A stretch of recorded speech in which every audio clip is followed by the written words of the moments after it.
Nós estamos ao vivo. Bom, se você está acompanhando pela gravação que vai ficar aqui no Instagram ou no YouTube, seja muito bem-vindo. Hoje são 28 de dezembro de 2022. Nós estamos iniciando mais uma meditação da nossa série Conhecendo Deus, que nós estamos estudando os atributos de Deus. E hoje é a nossa 16ª meditação. Vamos orar rapidinho, né? Fecha o seu olho aí e vamos nessa. Pai, nós te agradecemos por mais esse tempo na Tua presença. Nós te louvamos porque o Senhor tem nos conduzido, o Senhor tem nos direcionado. Nós somos muito gratos a Ti por isso, meu Deus. Tem sido uma bênção aprender mais de Ti, conhecer mais do Senhor. Nós pedimos para que o Senhor siga se revelando a nós nessa noite, nessa nossa conversa, meu Deus, que o Senhor possa abrir os nossos olhos, nosso entendimento, meu Deus, para que nós possamos conhecer mais ainda de quem o Senhor é. Nós consagramos a Ti esse tempo e nós Te louvamos em nome de Jesus. Amém. Legal. Gente, há 2 semanas atrás, nós falamos sobre a graça de Deus. Nós vimos que a graça é não apenas o favor imerecido de Deus, mas a graça é também o poder de Deus, a capacitação de Deus para que nós possamos vencer o pecado e para que nós possamos realizar o nosso chamado, né? Isso tudo a gente já viu. E hoje nós vamos falar sobre o último atributo daqueles que a gente selecionou para tratar aqui ao longo dessa nossa série intitulada Conhecendo Deus, né? Que nós começamos lá em setembro, né? E esse último atributo é justamente a misericórdia de Deus. Para quem achava que a gente não ia falar especificamente sobre a misericórdia, olha ela aqui, né? A gente já tratou sobre a misericórdia, né, de forma indireta. Inclusive, eu vou até delimitar o nosso foco de análise aqui, né? Quando a gente falou sobre a bondade de Deus, existe um aspecto da bondade geral que também é chamado por alguns de misericórdia, ou misericórdia geral, né? E esse já foi tratado quando a gente falou da bondade de Deus. É aquela misericórdia ou bondade que é citada lá no Salmo 145:9, que fala o seguinte, ó: o Senhor é bom para todos e as suas misericórdias são sobre todas as suas obras, né? Em relação a essa misericórdia geral, bondade geral, ela se manifesta a todo mundo, né? A todos os viventes na terra, né? É justamente o fato de Deus mandar chuva, de Deus mandar as estações, dele mandar o mantimento, né? Então, quando Deus faz com que as plantas cresçam, né? o alimento cresça, quando Ele dá o sustento, quando Ele dá o fôlego de vida, quando Ele nos mostra, né, a sua bondade e misericórdia com os alimentos, com o céu, com o sol, com as estrelas, com a lua, coisas tão lindas que Ele fez, tudo isso faz parte justamente dessa misericórdia geral, dessa bondade geral. Como nós já falamos sobre isso na nossa conversa sobre bondade, eu não vou tratar novamente aqui para a gente não perder tempo. Se você não viu, tudo está gravado, tanto no Instagram quanto no YouTube, tá? Não sei quando é que você vai acessar, quando você vai estar vendo isso aqui. Se não tiver no Instagram, você vai no YouTube, que com certeza vai estar lá. Beleza? Agora eu quero tratar da misericórdia sob um outro aspecto, tá? É uma misericórdia que está intimamente relacionada com o contexto de Êxodo 33:19, quando Deus fala: terei misericórdia de quem eu tiver misericórdia, né? Então veja que aqui ele não está falando de uma misericórdia que é direcionada a todo mundo. Ele está falando de uma misericórdia que ele direciona para alguns, com base na sua soberania, né? Vamos ler então esse versículo inteiro, só para ficar um pouquinho mais claro. Ó, Êxodo 33:19. Aqui lembrando que Moisés está falando com Deus no contexto. O povo tinha se desviado, estava pecando, foi logo depois que eles saíram do Egito, estavam reclamando, desobedientes. Aí o Senhor vira para Moisés e fala que é para eles irem, que ele não vai acompanhar. Moisés vira para Deus e fala: Senhor, se o Senhor não for com a gente, não faz sentido, né? Por que eu vou se o Senhor não estiver com a gente? E ele pede para que o Senhor mostrasse a imagem dele para Moisés, né? Que Moisés queria vê-lo. E aí Deus vira e fala assim, ó: eu farei passar toda a minha bondade por diante de ti e proclamarei o nome do Senhor diante de ti e terei misericórdia de quem eu tiver misericórdia e me compadecerei de quem eu me compadecer. Ou seja, ele vai ter misericórdia só com quem ele quiser, ele vai se compadecer de quem ele quiser. Tá? Então não é direcionado para todo mundo, como aquela misericórdia ou bondade geral que nós citamos agora há pouco. Né? E antes que alguém aí vire e fale, mas isso é Antigo Testamento, nós já falamos que permanece válido, e para não ficar nenhuma dúvida, lá em Romanos 9, 14 a 16, olha o que Paulo fala. Que diremos, pois? Que há injustiça da parte de Deus? De maneira nenhuma. Pois diz a Moisés, compadecer-me-ei de quem me compadecer, e terei misericórdia de quem eu tiver misericórdia. Assim, pois, isso não depende do que quer, nem do que corre, mas de Deus que se compadece. Em outras palavras, depende não de nós, não somos nós que vamos ser os responsáveis por Deus se compadecer ou ter misericórdia. É Ele que determina, tá? Depende dele. Depende não do que corre, não do que quer, mas de Deus, tá? Vamos começar então do começo. O que é misericórdia, gente? O que é misericórdia? Misericórdia é o fato de Deus deixar de nos dar aquilo que nós merecemos, tá? Isso vai ficar mais claro. Fica tranquilo aí, tá? Então, por exemplo, quando alguém tem uma doença incurável e Deus vai e traz a cura, isso é fruto do quê? Da sua misericórdia que está sendo manifesta. O maior exemplo de todos, quando ele deixa de condenar imediatamente, né, a cada um de nós, quando ele abre uma janela de oportunidade para que nós possamos alcançar a salvação, isso é fruto da manifestação da sua misericórdia também. Tá? Então é dessa misericórdia que nós estamos falando. Nós vimos que todos, sem exceção, merecemos o quê? A ira de Deus. Né? Nós falamos disso lá na nossa conversa sobre a ira de Deus, que nós mereceríamos a ira de Deus. Porque não existe nenhum justo, não há um justo nenhum sequer. Todos pecaram e destituídos estão da glória de Deus. É o que fala lá em Romanos, né? Romanos, se não me engano, né? Se não for, alguém coloca aí nos comentários, mas acho que é Romanos, né? Então, assim, nós mereceremos isso, mas o Senhor não derrama da sua ira sobre todos, né? Alguns alcançam a misericórdia de Deus e ainda assim Ele, mesmo aqueles que são receptáculos da ira de Deus, o Senhor retarda essa ira, né? Ele dá tempo para a pessoa se arrepender, ele dá tempo para a pessoa buscá-lo, né? Mas claro que tem um momento em que o cálice é cheio, né? A medida ela é alcançada. Até aproveitar e beber um pouquinho aqui dessa água, né? Bom, o problema, inclusive assim, se você não viu essa parte da ira de Deus, você pode olhar também, tá aqui no Instagram, tá lá no YouTube, até porque a gente só consegue compreender bem a misericórdia de Deus quando a gente entende a ira de Deus, né? Porque sem a ira de Deus não tem o que ser objeto da misericórdia, né? Ele manifesta a misericórdia no lugar da ira dele, né? O problema é que a gente está tão acostumado com esse padrão de misericórdia sendo derramado constantemente, porque as misericórdias do Senhor se renovam a cada dia, que a gente pode começar a perder de vista o entendimento correto, que é qual? O Senhor não é obrigado a manifestar a misericórdia dele. Ele não é obrigado a manifestar. Tem muita gente que acaba cobrando de Deus essa misericórdia. Então, se ele deixa de ser misericordioso, a pessoa se vê no direito de questionar Deus. Como assim o Senhor não salvou a minha irmã, a minha mãe, a minha conhecida? Como assim o Senhor deixou que ela tivesse essa doença? Como assim o Senhor deixou que acontecesse aquela catástrofe? Que houvesse um desabamento, que houvesse uma inundação? Como assim, Senhor? Eu não estou entendendo. Como é que o Senhor deixa isso acontecer? Como se o Senhor tivesse obrigação, né? Então nós temos de tomar muito cuidado, né? Eu imagino que alguém aqui já tenha visto outra pessoa falar disso, pode ser que alguém até já tenha passado por isso, né? De um momento de extrema dor, extrema tristeza, de desolação, ter falado para Deus questionado, né?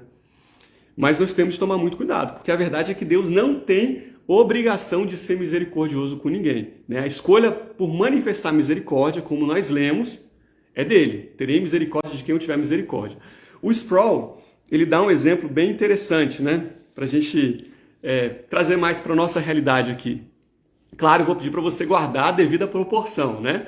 Mas ele fala que quando ele estava dando aula na faculdade, ele resolveu aplicar três testes. Na verdade, não eram 3 testes, não. Eram 3 exercícios que a pessoa tinha que trazer em determinados momentos do semestre, né? E valiam nota. Aí chegou no dia do primeiro exercício lá, aí ele começou pela chamada. Fulaninho, aí ele trouxe o exercício. Ciclano, aí trouxe. Não sei quem. Ah, professor, não trouxe. Tudo bem, me traz até a próxima aula, não tem problema.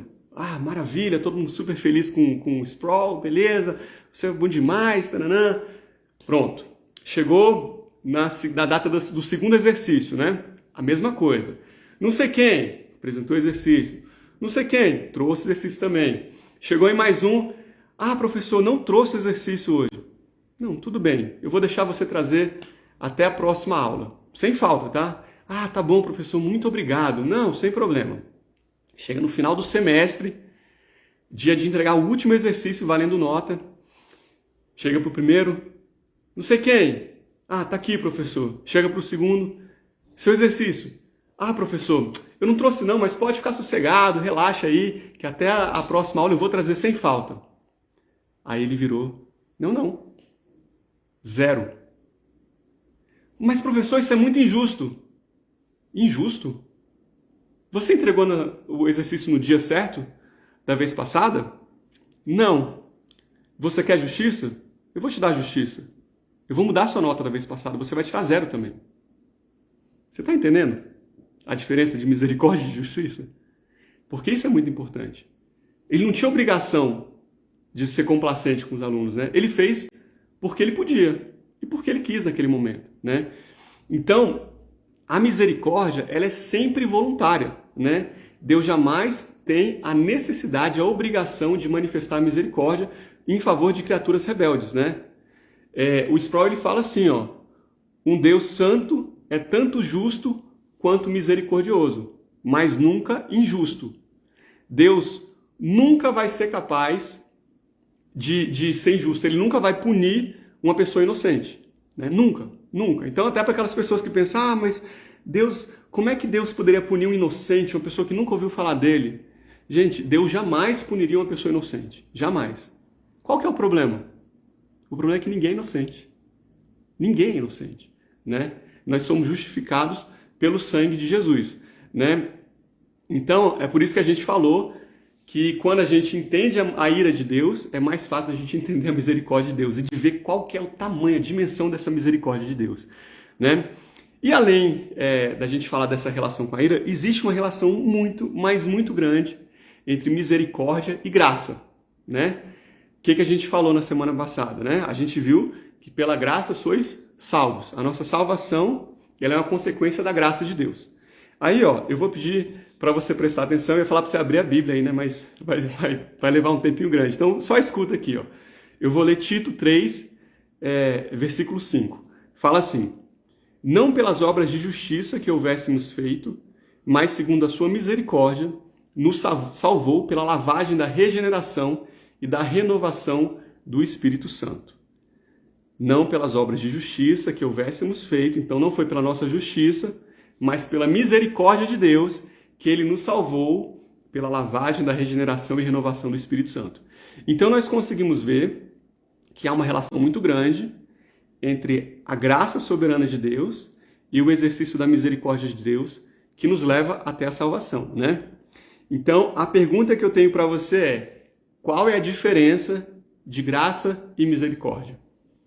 Você já parou para pensar nisso? Vamos lá. Nós falamos que misericórdia é Deus deixando de te dar aquilo que você merece, né? E a graça? A graça é Deus te dando aquilo que você não merece. Essa é a diferença, tá? Como é que é isso aí, Walter? Não entendi muito bem. Tem um pastor chamado David Jeremiah, que ele faz algumas distinções muito interessantes e eu acho que vai ficar muito claro, né? Vamos passear aqui um pouquinho por algumas passagens da Bíblia. Abraão vai sacrificar Isaac, né? Deus vira e pede Isaac em sacrifício. Aí, Abraão vai com Isaac e ele está lá com a faca para meter em Isaac. Aí, Deus vai e ele impede que Abraão desse a facada final em Isaac, né? Quando Deus impede a facada, misericórdia. Quando Deus provê o outro sacrifício, quando ele dá o cordeiro para ser morto, imolado no lugar de Isaac, graça. Essa é a diferença, tá? Vamos agora para a história do filho pródigo, né? Não sei se você vai lembrar dessa história. O filho vai, pede a herança, né, antecipada, gasta tudo, acaba com o dinheiro dele, aí ele se vê no meio de uma criação de porcos lá, comendo lavagem, aí ele vira e ele pensa, eu vou voltar até a casa do meu pai para pedir perdão e eu vou pedir para virar um servo dele, porque os servos do meu pai são melhor tratados do que eu sou tratado aqui. Aí quando ele vai até o pai dele vê ele de longe e ele corre até o filho e ele perdoa o filho. Quando ele perdoa o filho, isso é o quê? Misericórdia. Mas ele não para por aí. Ele fala, traz o anel, traz a sandália, traz o roupão, mata um carneiro. Isso é o quê? Isso é graça. Então, diferença de graça e misericórdia. Parábola do samaritano, né? Nós tínhamos um homem que ia de Jerusalém até Jericó, um judeu, né? Estava saindo de Jerusalém, e ele é assaltado, ele é espancado. Aí lá na parábola de Jesus, ele fala que passa primeiro passa um sacerdote, um homem de Deus, né? O que a gente, quando vê sacerdote, você já pensa de cara, um homem de Deus, né? Ele faz o quê? Ele ignora. Passa um levita, um adorador do Senhor, ele faz o quê? Ele ignora. Passa um samaritano. Os samaritanos, eles tinham uma briga, uma rixa muito grande com os judeus. Mas o samaritano se compadece, ele faz o quê? Ele limpa as feridas do judeu. Ele limpa toda aquela ferida. Isso é o quê? Misericórdia. Mas ele não para por aí. Ele leva o judeu para uma estribaria e ele fala, olha, você vai cuidar dele, você vai dar para ele tudo que ele precisa e depois eu volto aqui e eu pago do meu bolso. Isso é o quê? Isso é graça, né? A misericórdia de Deus faz o quê? Impede aquela mulher adúltera de ser apedrejada. Lembra da mulher adúltera? Jesus vira e ele impede que ela seja apedrejada. Misericórdia. A graça de Deus, ela vai além. Ela não só deixa de ser apedrejada, como ela alcança a salvação do Senhor. A misericórdia converte Paulo no caminho para Damasco. A graça faz com que ele se torne o maior apóstolo, né? Responsável por disseminar o evangelho. O maior disseminador do evangelho no mundo todo, né? Foi Paulo. Quando a gente vai lá para a história, essa é a diferença de graça e misericórdia. A misericórdia, ela paga os nossos pecados na cruz. A graça providencia a justiça de Jesus no nosso lugar. Então a misericórdia, ela nos livra do inferno. A graça, ela nos leva ao paraíso. Essa é a diferença na prática da graça para a misericórdia, né? Então a misericórdia, ela impede que a gente tenha o que a gente merece e a graça nos dá o que nós não merecemos, né? E para a gente fechar aqui, porque misericórdia era mais rápido para a gente falar, a gente já tinha falado em outros atributos, a gente citou um pouquinho da misericórdia, né? Então era só um fechamento aqui. Eu tenho uma pergunta para você, eu quero que você pense, que você reflita e que você me responda, tá? Pensa aí, os anjos que estão diante do Senhor. Eu não estou falando daqueles anjos que caíram, não, tá? Que se rebelaram contra Deus e foram junto do diabo. Eu estou falando dos anjos que estão diante do Senhor, que não se rebelaram. Você acha que eles foram ou são alvos da misericórdia de Deus, da graça de Deus ou dos dois? O que você acha? Normalmente eu faço a pergunta e já respondo, né? Mas eu quero que você pense um pouquinho e coloque nos comentários aí. Você acha que os anjos que estão diante de Deus, que não se rebelaram, que eles são alvo, ou foram ou são alvo da misericórdia de Deus, da graça de Deus ou dos dois? O que você acha? Põe aí nos comentários, gente.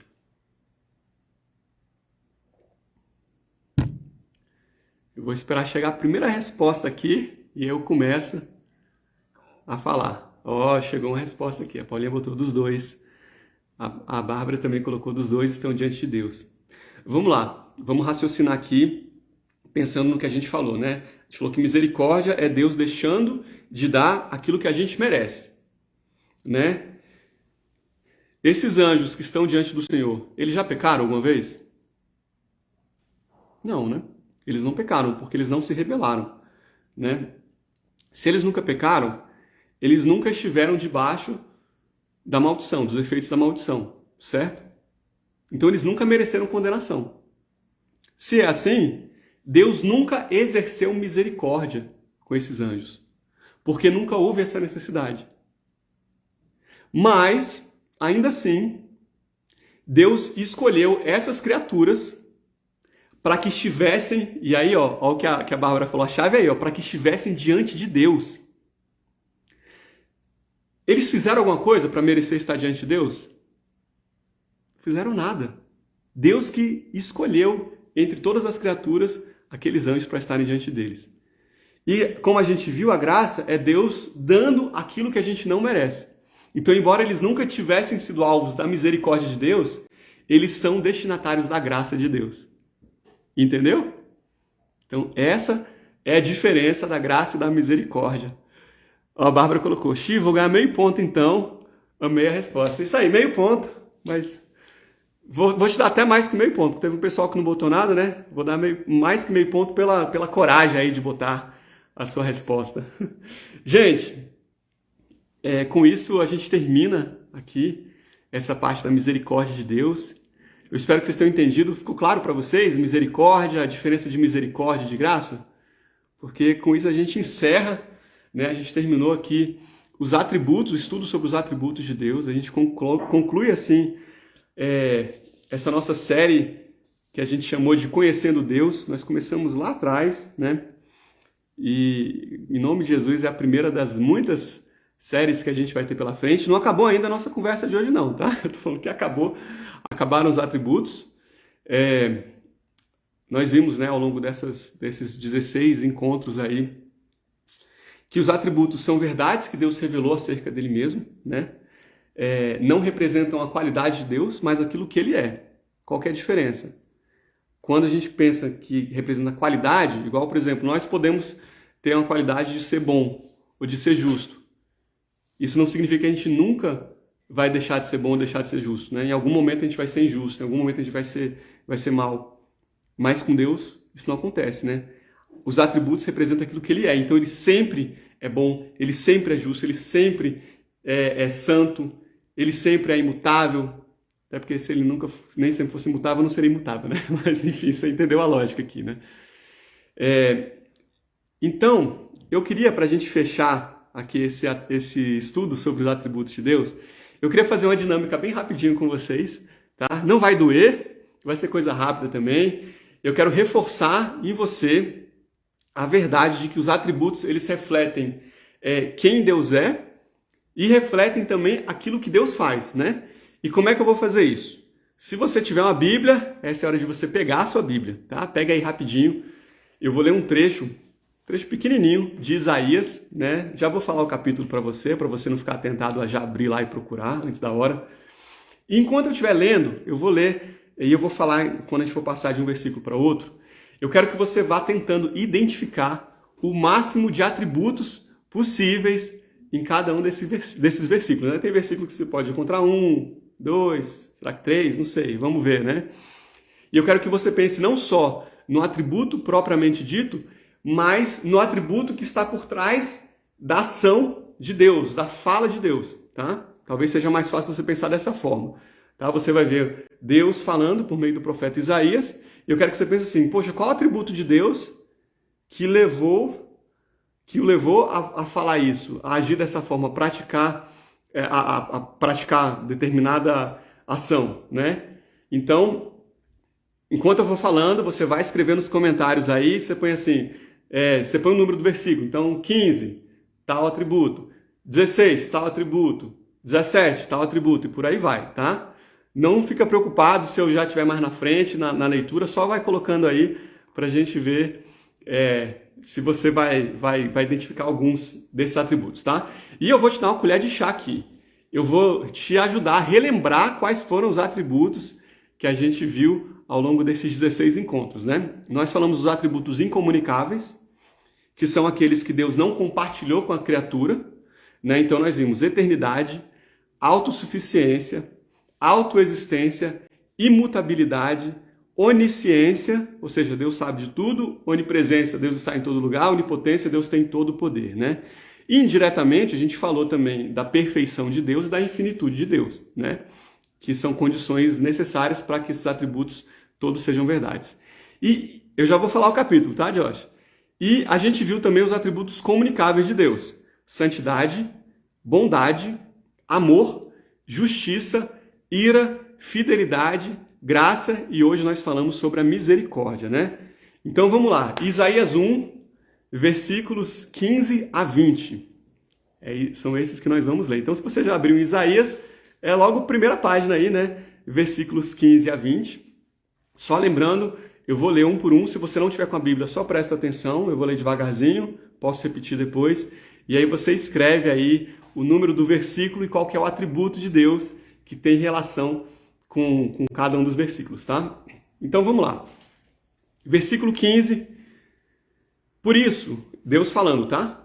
Por isso, quando estendeis as vossas mãos, e eu escondo de vós os meus olhos, e ainda que multipliqueis as vossas orações, eu não as ouvirei, porque as vossas mãos estão cheias de sangue. Lá, versículo 15 foi isso. Capítulo 1, tá, Paulinha? Isaías 1. Então, repetindo o versículo 15, por isso, quando vocês estendem as suas mãos, eu escondo os meus olhos, e ainda que multipliquem as suas orações, eu não ouvirei, porque as suas mãos estão cheias de sangue. Versículo 16. Lavai-vos, purificai-vos, tirai a maldade dos vossos atos de diante dos meus olhos. Cessai de fazer o mal. 17. Depois eu vou ler de novo.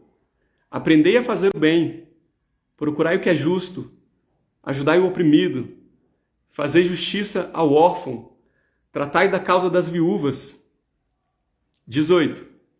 Vinde então e arguí-me, diz o Senhor, ainda que os vossos pecados sejam como a escarlata, eles se tornarão brancos como a neve. Ainda que sejam vermelhos como o carmesim, eles se tornarão como a branca lã. 19. Se quiserdes e obedecerdes, comereis o bem dessa terra. E o 20. Mas se recusardes e fordes rebeldes, sereis devorados à espada, porque a boca do Senhor o disse. Então, esses são os versículos. Eu vou ler mais uma vez. Eu só vi uma resposta da Paulinha. Ela botou 1, santidade, eu acho que 1 é o 15, né? É o 15, que foi o primeiro que eu li. Então, 15, a Paulinha botou santidade. Eu vou ler de novo, você vai colocando aí todos que vocês conseguem identificar, tá? E eu já vou adiantando que existe pelo menos um atributo em cada um dos versículos, então presta atenção aí. Isaías 1, versículo 15.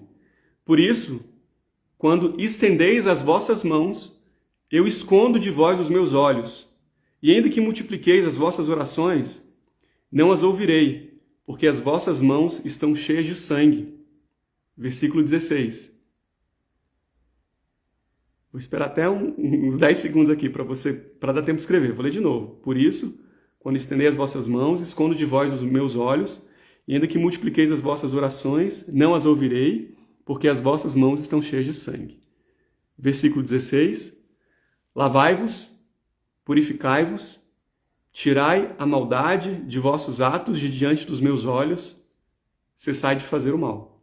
Repetindo, lavai-vos, purificai-vos, tirai a maldade dos vossos atos de diante dos meus olhos, cessai de fazer o mal. 17. Aprendei a fazer o bem, procurai o que é justo, ajudai o oprimido, fazei justiça ao órfão, tratai da causa das viúvas. 18. Vinde então e arguí-me, diz o Senhor, ainda que os vossos pecados sejam como a escarlata, eles se tornarão brancos como a neve, ainda que sejam vermelhos como o carmesim, se tornarão brancos como a lã. 19. Se quiseres e obedecer, comereis o bem dessa terra, o melhor dessa terra. E o 20. Mas se você recusar e for rebelde, vai ser devorado à espada, porque a boca do Senhor o disse. E aí? Eu vi aqui, a Sassá botou que o 19 é justiça, colocou que o 16 é santidade, 17 é amor. Eu só vi a Sassá e a Paulinha responder. Eu não vou demorar muito não, gente. Eu vou falando aqui para que a gente também não perca muito tempo. A Paulinha botou. Vamos lá, o 15, né? Vamos ver um por um aqui? E aí você compara com o que você pensou aí na sua cabeça, se não deu tempo de escrever, né? Então, no 15. Por isso, quando estendei as vossas mãos, escondo de vós os meus olhos, e ainda que multiplique as vossas orações, não ouvirei, porque as vossas mãos estão cheias de sangue. Por que Deus não vê quando a mão está cheia de sangue? Porque ele é um Deus santo, né? A santidade de Deus não permite que ele veja, que ele escute a oração, né? A santidade de Deus. 16. Lavai-vos, purificai-vos, tirai a maldade dos vossos atos de diante dos meus olhos. Cessai de fazer o mal. A gente vê novamente a santidade, a Gabi botou aí, ó. Para mim tem santidade no 15, 16 e 18. Isso aí. 16 tem santidade de novo também, né? Manda lavar, purificar, tirar a maldade. Mas além disso, da santidade, a gente vê o quê? A bondade, né? Para de fazer o mal. Por quê? Porque o Senhor é bom. Porque Ele é bom, Ele manda parar de fazer o mal. Aí no 17, aprenda a fazer o bem. Olha a bondade aqui de novo. Procure o que é justo. Ajude o oprimido. Fazei a justiça ao órfão. Tratai da causa das viúvas. A gente está vendo aqui de novo o quê? A justiça agora, né? Então a gente tem bondade, justiça e amor de Deus. É o amor de Deus que leva a fazer tudo isso aqui. Porque Deus nos ama. Aí no 18, vinde então, argui-me. Argui, né? Argui-me, diz o Senhor. Ainda que os vossos pecados sejam como a escarlata, se tornarão brancos como a neve. Ainda que sejam vermelhos como o carmesim, se tornarão brancos como a lã. A gente vê o amor de Deus aqui. A gente vê a misericórdia de Deus aqui. A gente está falando da misericórdia. Ainda que o seu pecado seja assim, eles vão ficar brancos como a neve. Mas a gente vê também a graça de Deus. Porque a gente vê que misericórdia e graça estão lado a lado, né? Então a gente vê graça, misericórdia, o amor de Deus. E dá pra gente falar da onipotência de Deus também, né? Porque só alguém que é completamente poderoso, totalmente poderoso, pode limpar, remover todos esses pecados, né? Pegar uma pessoa contaminada, suja do pecado e torná-la mais branca do que a neve. Aí no 19, se quiser e obedecer, comereis o melhor dessa terra. Aqui a gente vê a bondade de Deus, que nos faz comer o melhor da terra. A gente vê a onipotência de Deus, que Ele tem que ser poderoso para permitir que a gente coma o melhor da terra, né? Que a gente receba isso. E a fidelidade de Deus. Por que fidelidade? Porque lá atrás, Deus vira e Ele fala que se o povo dele obedecesse, receberia o melhor. Mas se desobedecesse, ele não receberia o melhor. Ele seria punido, né? E aquilo que Deus fala, Ele cumpre. Isso também é manifestação da fidelidade dele, porque Ele é fiel em relação às suas palavras. Aquilo que Ele promete, Ele cumpre. Então a gente vê a fidelidade de Deus aqui. Paulinha está falando, vê a graça de Deus também. Exatamente. De receber mais do que merece, né? Porque ainda que a gente só de obedecer, a gente não mereceria comer o melhor dessa terra, né? Tem até uma passagem que fala que ainda quando o servo faz tudo aquilo que é mandado pelo Senhor, né? Se a gente fizer tudo que o Senhor manda, a gente tem que pensar, eu sou o servo inútil, porque só fiz o que era devido, o que me era ordenado, o que era esperado de mim, né? Então a gente também vê a graça de Deus aqui no 19. E no 20, mas se recusar, se você for rebelde, você vai ser devorado à espada, porque a boca do Senhor o disse. Olha aqui a justiça de Deus, olha a ira de Deus, olha a fidelidade de Deus, porque Ele é fiel àquilo que Ele promete, né? Então mesmo quando a gente vê a ira de Deus sendo descarregada, é fruto da fidelidade dele, porque Ele prometeu que ia fazer isso sobre os injustos. Então é a fidelidade dele.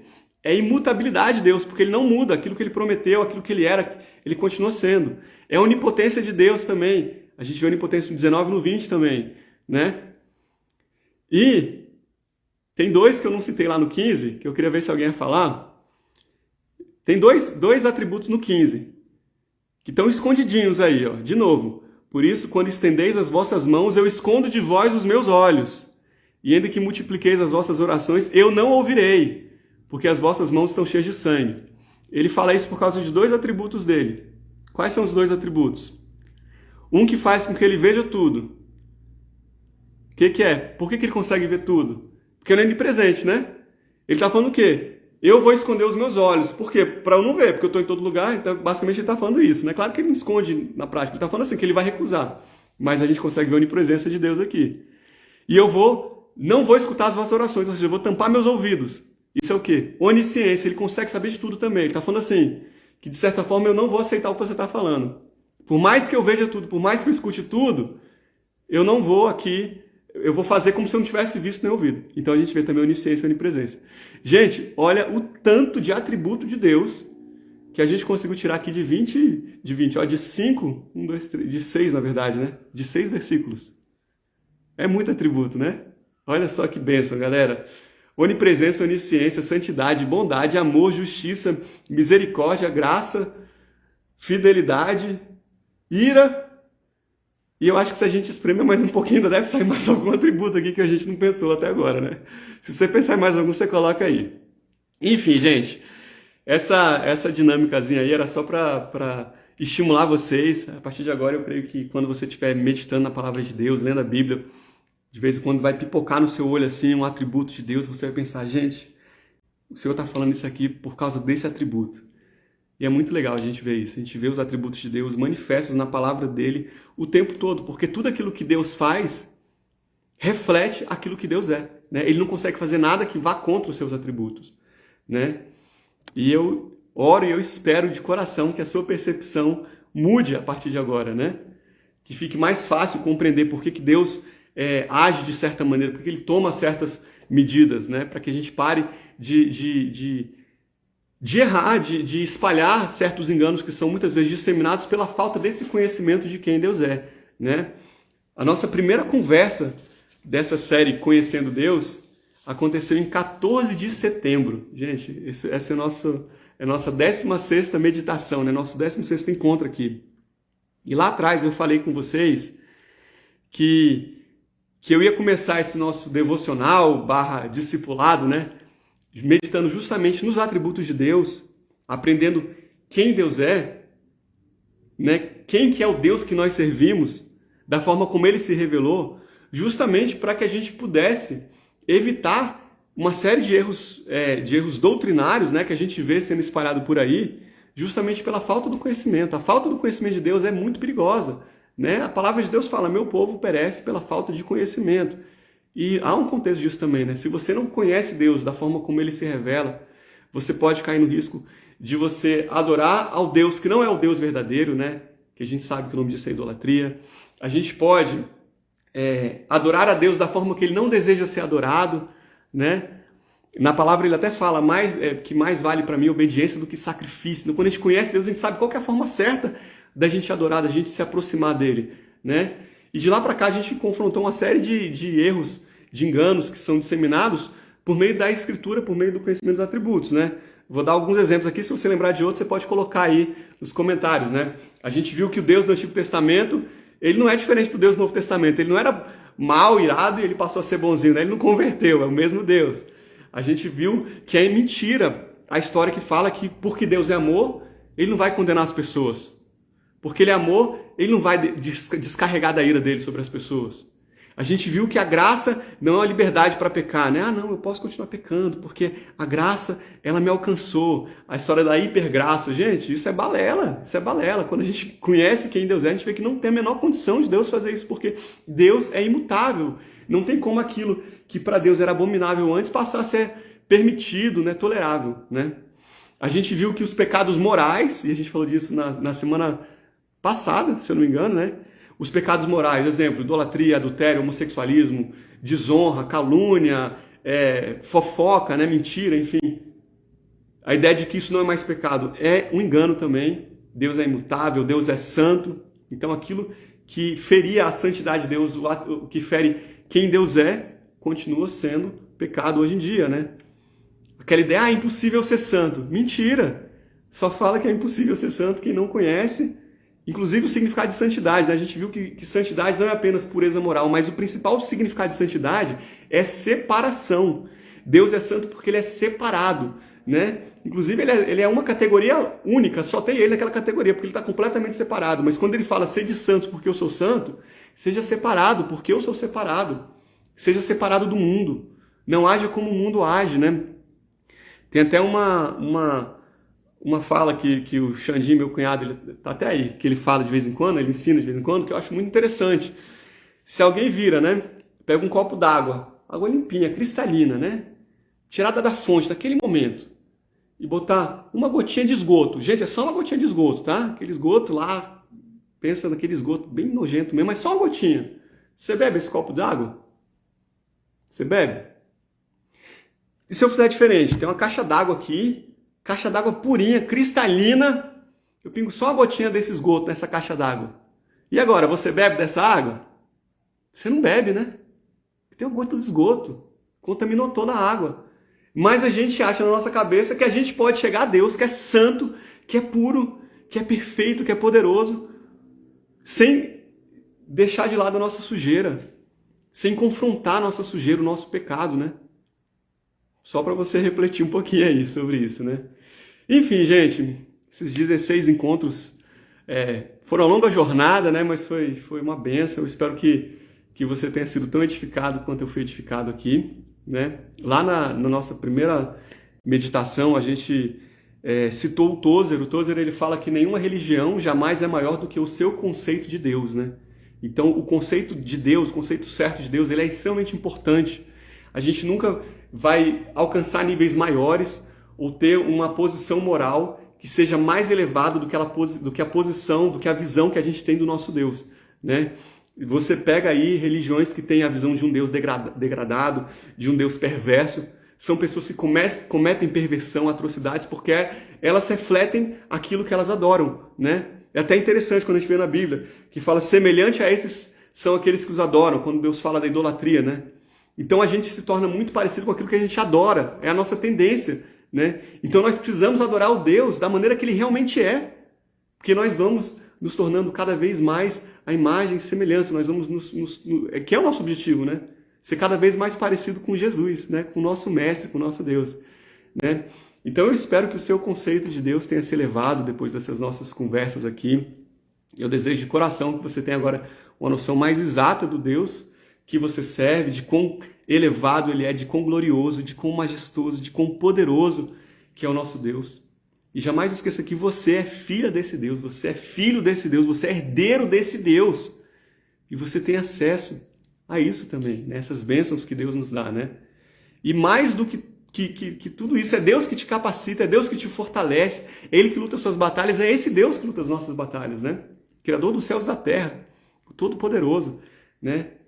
E acima de tudo que a gente falou hoje, você não pode deixar de ter em mente jamais que Ele tem que ser o único destinatário de todo o seu louvor, de toda a sua adoração. Só Ele. Porque é para isso que nós fomos criados. Nós fomos criados com o propósito de glorificar o nosso Deus. Amém?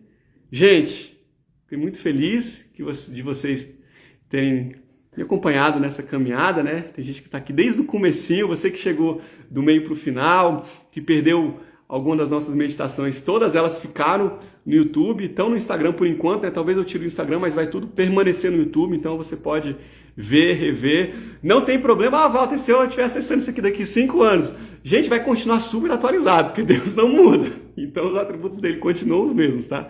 Então você pode ver isso daqui 100 anos, quando eu estiver velhinho, você pode ver, vai continuar tudo vai estar indo em dia, beleza? E semana que vem a gente vai continuar nossas meditações aqui, nosso devocional, discipulado, enfim, nas quartas-feiras, mas a gente vai tratar de um outro assunto, né? Nós temos um assunto bem legal para a gente conversar aí por algumas poucas semanas, depois eu vou pensar no que a gente vai falar, né? O Espírito Santo, em nome de Jesus, vai direcionar, né? Deixa eu só orar aqui rapidinho com você para a gente consagrar esse tempo e a gente encerra essa nossa conversa. Deus, muitíssimo obrigado, Senhor, por nós termos chegado ao final dessa caminhada, dessa missão tão importante, a mais preciosa de todas, que é conhecer o Senhor, meu Deus, conhecer quem o Senhor verdadeiramente é, da forma como o Senhor se revelou a cada um de nós. Nós te agradecemos, Deus, porque o Senhor se revelou a nós, porque nós jamais seremos capazes de saber quem o Senhor é, se o Senhor não tivesse dito expressamente na tua palavra, meu Deus. Para que nós pudéssemos adorá-lo da maneira verdadeira, da maneira correta, para que nós pudéssemos entender quão pequenos nós somos e quão grande o Senhor é, meu Deus.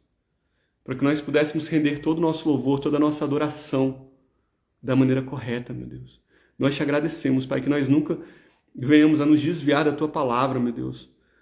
Que nós não venhamos a cair em algum engano, meu Deus, acerca de quem o Senhor é ou do que o Senhor faz, meu Deus. Nos desviando da tua verdade, da tua palavra. A tua palavra é a verdade, meu Deus. Nós te agradecemos por esse tempo que foi tão precioso, por esse conhecimento que o Senhor nos deu, meu Pai. Nós pedimos para que o Senhor nos prepare para coisas maiores, coisas melhores, meu Deus. Para novos conhecimentos que o Senhor há de derramar em cada um de nós, meu Deus. Eu te louvo pela vida de cada irmão, de cada irmã que esteve presente aqui ao longo dessas meditações e que o Senhor possa ir trabalhando nessa palavra no coração de cada um, meu Deus, e consolidando isso, meu Deus. Em nome de Jesus, Paizinho. Amém. Eu lembrei até de uma fala, eu acho que foi o C.S. Lewis que fala isso, talvez eu esteja enganado. A Bárbara vai saber, ela escreve aí no comentário, né? Ela vai lembrar.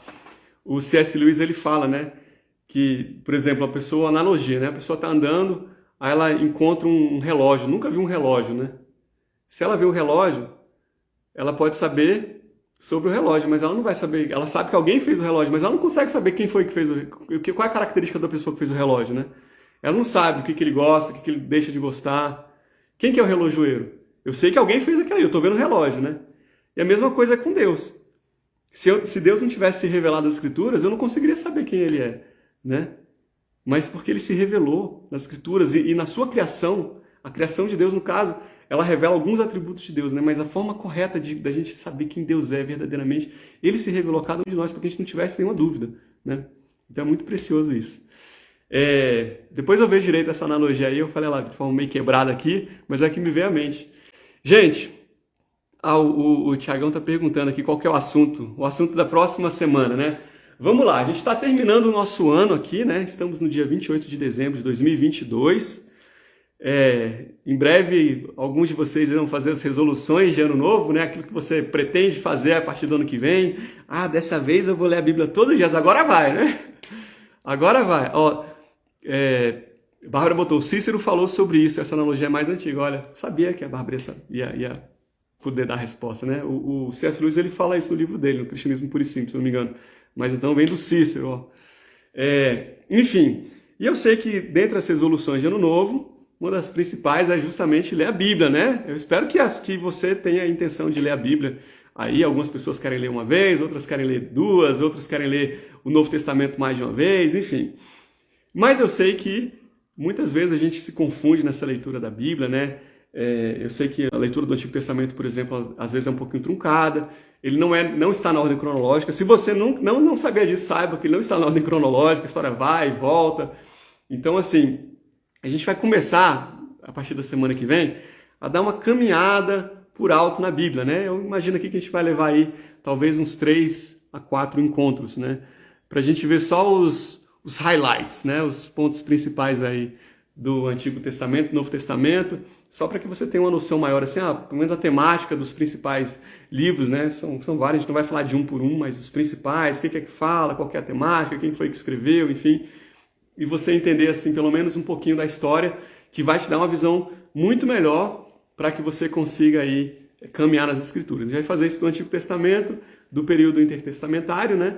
E do Novo Testamento. Então, acho que vai ser tema bacana aí, aproveitando esse início de ano. Quem sabe estimula vocês aí a mandarem ver aí, a pegarem firme na leitura da palavra, que é muito importante, né? E é isso, gente. Muito obrigado por terem caminhado aqui comigo. Isso aí, Tiagão, vai ser um panorama. Exatamente, um panorama bíblico aí. A gente vai fazer um panorama do Antigo, do Novo Testamento. A gente vai entender um pouquinho mais aí do que foi que aconteceu. História aí, Judá, Israel. Às vezes eu leio Judá, leio Israel, leio Samaria, Efraim, não estou entendendo nada. O que é isso? Você vai entender a partir da próxima semana, tá? Então, não percam, acho que vai ser bem legal. E para quem já conhece tudo, vai ser uma oportunidade de relembrar, né? A gente vai falar de algumas pessoas chaves aí que estavam no Antigo Testamento. Quem sabe você vai relembrando aí, vai se testando ao longo da nossa conversa, né? Obrigado a cada um que veio, obrigado a vocês que acompanharam.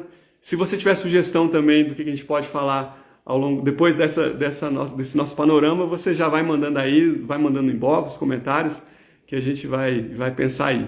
Beleza? Gente, valeu demais. Que Deus abençoe a vida de vocês. Que Deus abençoe o restinho de semana, o resto desse ano. E que seja um ano maravilhoso. Que 2023 seja um ano tremendo na vida de cada um. Que nós possamos entrar mais a fundo no conhecimento do nosso Deus. Meditar mais na Escritura. Ter mais relacionamento, que é o que mais importa, né, gente? É isso. Um beijo no coração de cada um. Para quem chegou agora, essa conversa vai ficar salva aí no Instagram, então você já pode acompanhar e logo vai estar no YouTube também. E eu vejo vocês na semana que vem, em 2023 agora, né?